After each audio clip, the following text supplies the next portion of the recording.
Boa noite, meus amigos. Muito bem-vindo à nossa live. Hoje, excepcionalmente, apresentando nas sextas-feiras, porque ontem tivemos um problema técnico, né? Eu estava adicionando um sistema de som novo, microfone novo de lapela, mas devo ter feito alguma bobagem e a live foi ao ar, mas sem som.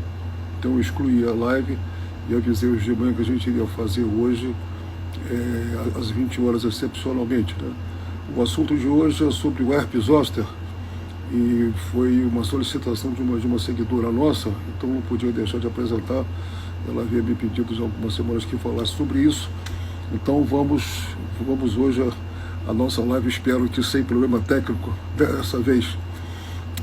O herpes zoster, na realidade, ele é o vírus da catapora que atinge o adulto.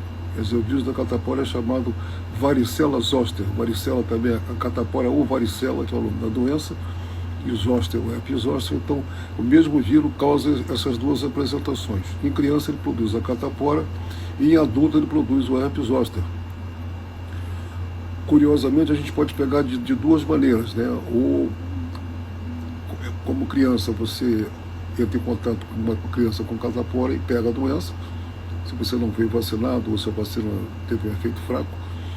Ou então, se o adulto nunca teve catapora e não está imunizado, ele, se entrar em contato com uma criança, ele vai ter, o vírus da catapora vai apresentar um quadro de herpes zoster, que é, não confundir com herpes simples, né? Herpes simples é essa doença cutânea e mucosa que dá muito comumente no lábio, na junção do lábio da mucosa do lábio com a pele, e é recorrente, vai e volta, às vezes é só na pele do rosto, às vezes em algumas regiões do corpo, sempre na mesma região. E esse vírus do herpes simples também pode atingir a parte genital, tanto no homem quanto na mulher, produzindo o vírus do herpes 2, do herpes genital. E esse é outro tipo de vírus, embora tenha um primeiro nome parecido com o do herpes zoster. Não tem nada a ver, as famílias de vírus são diferentes. O herpes zoster, em geral, só dá uma vez. Ele provoca, em geral, uma imunidade para o resto da vida.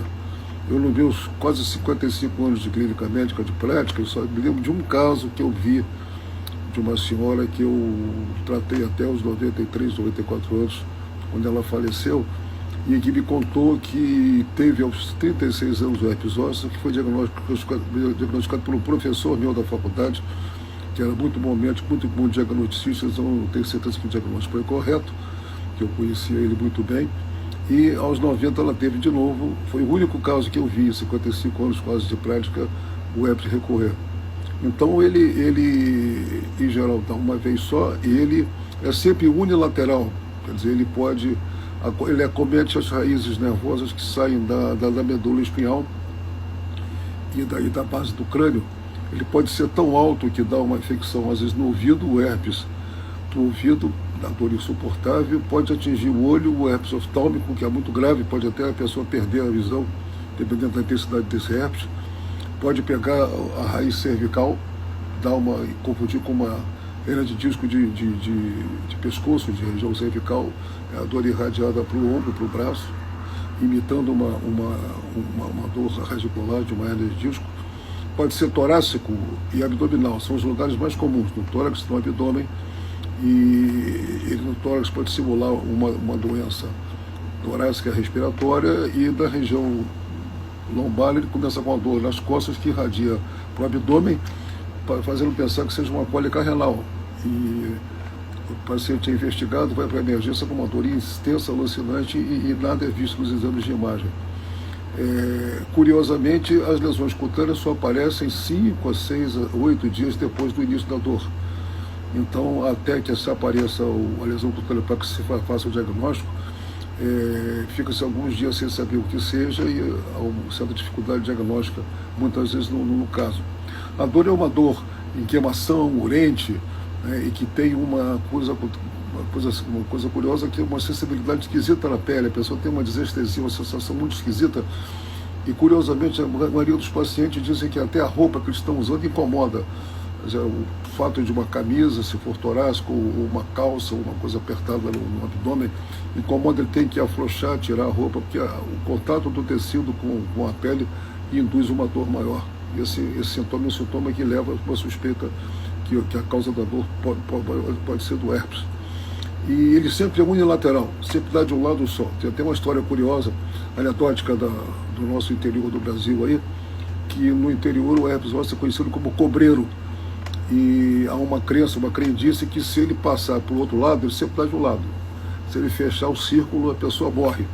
Então é chamada uma rezadeira. A rezadeira faz lá o que ela tem que fazer, o trabalho dela, de alguns minutos, e vai embora. E o sucesso da rezadeira é 100% das vezes, sucesso total, porque nunca passa para o outro lado, então não tem como a pessoa morrer, porque a história natural da doença é de um lado só mesmo, né? Essa é uma curiosidade em relação ao herpes. Então, falando sobre o quadro clínico é assim, uma dor que começa intensa, pode ser muito intensa, e acompanhando a radiação do nervo que sai da medula espinhal, mas como já disse, no tórax e no abdômen, e aparecem depois de alguns dias umas lesões com fundo vermelho na pele, umas vesículazinhas pequenininhas, que depois de alguns dias se juntam para fazer algumas bolhas, umas vesículas maiores que chamam bolhas. Depois de 4, 5 dias, aquelas bolhas que estão líquido, fluido, né, transparente, se tornam amarelas, são chamadas pústulas, com a sensação que parece que tem pus ali. São as pústulas, que depois de mais 5, 7 dias, 10 dias, aparece então a crosta, que é a casca que vai surgir na fase final da doença. Em geral leva de 3 a 5 semanas, uma média do tempo dessa lesão cutânea. E se o paciente cuida bem, se ele não fica passando a mão, toma cuidado para aquilo não ficar com contato de alguma coisa suja, exterior, para não infeccionar. Se não infeccionar, não deixa cicatriz nenhuma. Em geral, a maioria dos casos ficam sem cicatriz nenhuma. Uma coisa também que é bom vocês saberem é que não há vírus dentro da bolha, nem na lesão. O vírus fica lá atrás, na raiz da medula, dentro da coluna vertebral, e pegando a raiz do nervo que sai por ali. Então não há perigo de você se contaminar. Em contato com a catapora, você pega a catapora pelo contato assim, no mesmo ambiente com a pessoa. O herpes não.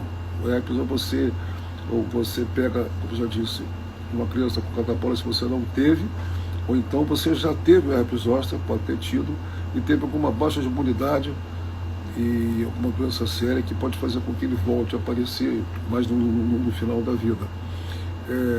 Então, é importante que o médico, uma vez sendo procurado e fazendo o diagnóstico, que se comece um viricida, uma medicação, um antiviral que mata o vírus e acelera a recuperação. Tem vários no mercado, o seu médico vai saber qual é o melhor para o seu caso.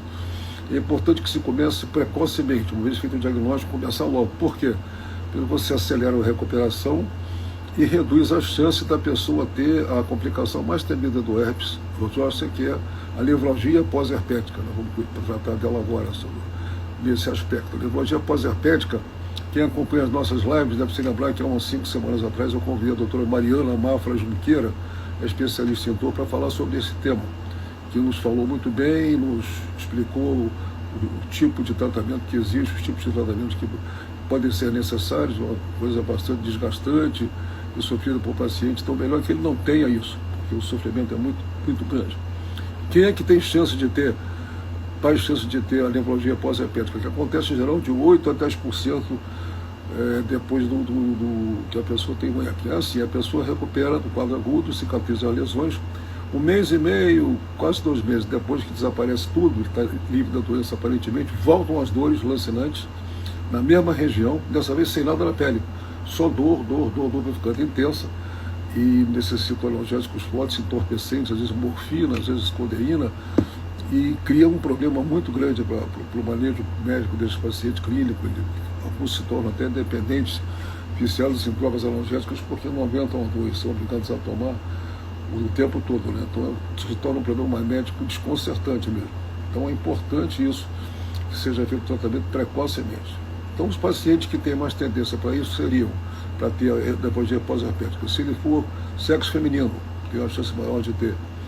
Se ele tiver alguma doença de baixa imunidade, que intensa, tipo diabetes mellitus, cirrose hepática, insuficiência renal, ele tem uma chance grande de ter também. Idade muito avançada, existe, à medida que a gente passa dos 65 anos, a cada 5, 10 anos que a gente vai envelhecendo, existe uma coisa chamada imunossenescência, que é uma baixa progressiva da imunidade por conta da idade. Então, quanto mais idoso você for quando tiver a doença, mais chance você terá de desenvolver a nefropatia pós-herpética. Daí, nesse paciente tem que se iniciar muito precocemente o tratamento, isso é muito importante.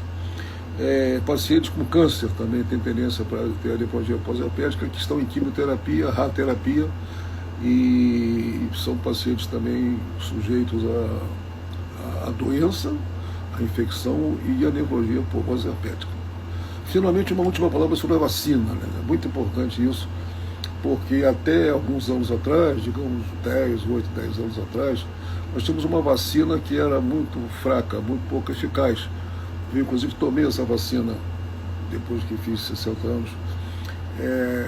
Essa vacina dava 60%, 65% de proteção, deixava uma área de desproteção, de vulnerabilidade muito grande, né? Mas era o que existia na época. Mais recentemente temos a vacina com muito mais eficácia. Posso dizer o nome que só tem ela, não tem perigo de concorrência com outra. É uma vacina só que existe, que com essa eficácia, que é a Shingrix. A grande maioria dos bons laboratórios e bons clínicas de vacinação tem essa vacina. Fala com seu médico, em geral as pessoas que não tiveram herpes acima dos 50, 55 anos devem tomar a vacina. Se a pessoa já teve herpes, está naquela condição de herpes zoster, está naquela condição de doença grave, câncer, doenças sérias que podem comprometer a imunidade, é importante que se faça um reforço dessa vacina aí para impedir que o herpes volte por uma segunda vez, que poderia causar danos violentos, né? Então, basicamente é isso. Uma doença viral autolimitada, na grande maioria dos casos, causa muito sofrimento, mas que em um percentual de 8 a 10% pode produzir essa nefropatia pós-herpética, que vira um problema terrível na vida do paciente e para o médico dele, porque às vezes é difícil de manejar, tem que chamar vários especialistas de dor, cirurgião, neurocirurgião, enfim, fica uma coisa realmente difícil, né? De qualquer maneira, espero que hoje a live tenha ido claramente aí com o som para vocês. Na semana que vem vamos falar sobre outro aspecto viral das doenças. Será anunciado na segunda-feira uma chamada aí, vamos falar do assunto que vamos abordar na próxima quinta-feira. Um grande abraço para vocês, um bom fim de semana e até lá.